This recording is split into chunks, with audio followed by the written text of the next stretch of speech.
Report breaking. Karuvannur കള്ളപ്പണ ഇടപാട് കേസിൽ ചോദ്യം ചെയ്യലിന് ഹാജരാകാൻ കെ രാധാകൃഷ്ണന് സാവകാശം. അടുത്ത മാസം 7-ന് ശേഷം ഹാജരായാൽ മതിയെന്ന് ഇ.ഡി. അടുത്ത മാസം ആദ്യം വീണ്ടും നോട്ടീസ് നൽകും. കെ രാധാകൃഷ്ണന്റെ ചോദ്യം ചെയ്യൽ പൂർത്തിയായ ശേഷം അന്തിമ കുറ്റപത്രം സമർപ്പിക്കും. വിവരങ്ങളുമായി ശരൺ എസ് ചേരുന്നു.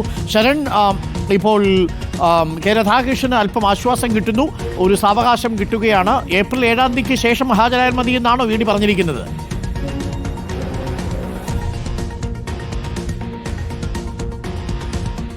അരുൺകുമാർ, അത്തരത്തിലൊരു തീരുമാനത്തിലേക്കാണ് എൻഫോഴ്സ്മെന്റ് ഡയറക്ടറേറ്റ് എത്തിച്ചേർന്നിരിക്കുന്നത്. എന്തായാലും കരുവന്നൂർ കള്ളപ്പണ ഇടപാട് കേസിൽ താൽക്കാലികമായ ഒരു ആശ്വാസം കെ രാധാകൃഷ്ണന് ലഭിച്ചിരിക്കുന്നു എന്നുള്ളതാണ്. നേരത്തെ 2 തവണയാണ് അദ്ദേഹത്തോട് ചോദ്യം ചെയ്യലിന് ഹാജരാകാൻ നിർദ്ദേശിച്ചുകൊണ്ട് ഇ.ഡി. നോട്ടീസ് നൽകിയിരുന്നത്. ആദ്യ തവണ അദ്ദേഹം പറഞ്ഞിരുന്നത് പാർലമെന്റ് സമ്മേളനത്തിന്റെ തിരക്കുകളായതിനാൽ തന്നെ ഹാജരാക്കാൻ കഴിയില്ല എന്നുള്ളതാണ്. അതിന് പിന്നാലെയാണ് 2ാമത്തെ നോട്ടീസ് നൽകിക്കൊണ്ട് ഡൽഹിയിലെ ഓഫീസിൽ ഹാജരാകണമെന്നുള്ള നിർദ്ദേശം ഇ.ഡി. മുന്നോട്ട് വെച്ചിരുന്നത്. അപ്പോൾ അദ്ദേഹം പറഞ്ഞത് പാർട്ടി കോൺഗ്രസിന് ശേഷം മാത്രമേ, നിലവിൽ പാർലമെന്റ് സമ്മേളനം നടക്കുന്നു, അതിനുശേഷം പാർട്ടി കോൺഗ്രസ് ഉണ്ട്, പാർട്ടി കോൺഗ്രസിൽ പങ്കെടുത്തതിന് ശേഷം മാത്രമേ ഹാജരാകാൻ കഴിയൂ എന്നുള്ളതാണ്. അങ്ങനെ ഈ കെ രാധാകൃഷ്ണൻ മുന്നോട്ട് വെച്ച ആവശ്യം ഇപ്പോൾ ഇ.ഡി. അംഗീകരിച്ചിരിക്കുന്നു എന്നുള്ളതാണ്. അടുത്ത മാസം 7-ന് ശേഷം ഹാജരായാൽ മതി എന്നുള്ളതാണ് ഇ.ഡിയുടെ നിലപാട്. അടുത്ത മാസം ആദ്യം ഇതിന്റെ ഭാഗമായിട്ടുള്ള നോട്ടീസ് വീണ്ടും കെ രാധാകൃഷ്ണൻ നൽകും. നേരത്തെ തന്നെ ഇ.ഡിക്ക് ചില ആശയക്കുഴപ്പങ്ങൾ ഉണ്ടായിരുന്നതാണ്. അതായത് അന്തിമ കുറ്റപത്രം സമർപ്പിക്കാനിരിക്കുകയാണ്. അന്തിമ കുറ്റപത്രം സമർപ്പിക്കുന്നതിന് മുന്നോടിയായിട്ട് കെ രാധാകൃഷ്ണന്റെ മൊഴി രേഖപ്പെടുത്തണമോ അല്ലെങ്കിൽ